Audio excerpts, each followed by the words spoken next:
ओडिशा का इतिहास प्राचीन कलिंग साम्राज्य से शुरू होता है। कलिंग एक शक्तिशाली राष्ट्र था जिसके लोग साहसी और समुद्री व्यापार में कुशल थे। इस राज्य का गौरव चारों ओर फैला हुआ था। ईसा पूर्व 261 में भारत के महान सम्राट अशोक ने मगध साम्राज्य का विस्तार करने के उद्देश्य से कलिंग पर हमला किया।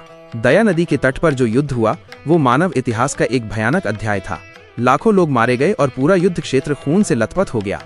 इस भयानक दृश्य ने अशोक के दिल को इस तरह बदल दिया कि उन्होंने युद्ध का रास्ता छोड़कर शांति के रास्ते पर चलने का फैसला किया। उन्होंने बौद्ध धर्म अपनाया और अहिंसा के प्रचारक बन गए। ये युद्ध ओडिशा के लिए एक दुखद घटना थी, फिर भी इसने अशोक को महान सम्राट के रूप में पहचान दी। कलिंग युद्ध के बाद ओडिशा पर महामेघ वाहन खारवेल ने शासन किया। वो एक महान योद्धा, शासक और धर्म प्रेमी थे। उनके शासनकाल में ओडिशा ने फिर से विकास की ऊंचाइयों को छुआ। खारवेल के बारे में हाथी गुम्फा शिलालेख में उनकी युद्ध जीत और जनहितैषी कार्यों का वर्णन है।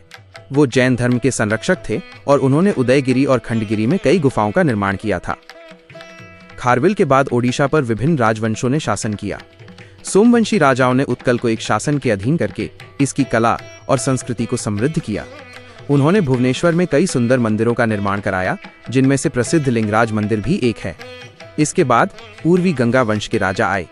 राजा अनंत वर्मा चोड़गंग देव ने श्री क्षेत्रपुरी में विश्व प्रसिद्ध श्री जगन्नाथ मंदिर का निर्माण कराया। ये मंदिर सिर्फ एक धार्मिक केंद्र नहीं है, बल्कि ये ओडिया संस्कृति का केंद्र भी है। इसके बाद राजा नरसिंह देव प्रथम द्वारा निर्मित कोणार्क सूर्य मंदिर ओडिशा की मूर्ति कला का एक उत्कृष्ट उदाहरण है, जिसे कलिंग वास्तुकला का मुकुट कहा जाता है। पाइक विद्रोह और स्वतंत्रता संग्राम। 1568 ईस्वी में ओडिशा के अंतिम स्वतंत्र राजा मुकुंद देव के पतन के बाद ओडिशा अफगान, मुगल और मराठा शासन के अधीन रहा। 1803 में ब्रिटिश शासन शुरू हुआ, लेकिन ओडिशा के वीर पुत्र इसे बर्दाश्त नहीं कर सके। 1817 में बख्शी जगबंधु विद्याधर के नेतृत्व में ओडिशा का पाइक विद्रोह शुरू हुआ। ये ब्रिटिश शासन के खिलाफ भारत के पहले सशस्त्र विद्रोहों में से एक था। इस विद्रोह का मुख्य कारण ब्रिटिश सरकार की अत्यधिक राजस्व और शोषण नीति थी। पाइकों ने कड़ी लड़ाई लड़ी, लेकिन विद्रोह को दबा दिया गया। स्वतंत्र ओडिशा प्रांत का गठन।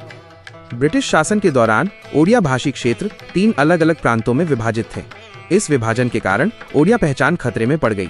इसलिए ओडिया नेताओं ने विशेषकर उत्कल गौरव मधुसूदन दास के नेतृत्व में उत्कल सम्मिलनी का गठन किया। उन्होंने ओडिया भाषी क्षेत्रों को एक साथ मिलाकर एक अलग प्रांत बनाने के लिए आंदोलन चलाया। आखिरकार उनके प्रयास सफल हुए। 1 अप्रैल 1936 को भाषा के आधार पर भारत के पहले राज्य के रूप में स्वतंत्र ओडिशा प्रांत का गठन हुआ। इस दिन को हम हर साल उत्कल दिवस के रूप में मनाते हैं। इस प्रकार ओडिशा का इतिहास कलिंग से शुरू होकर ब्रिटिश शासन, संघर्ष और फिर एक स्वतंत्र राज्य के गठन तक फैला हुआ है। ये सिर्फ युद्धों की कहानी नहीं है, बल्कि कला, संस्कृति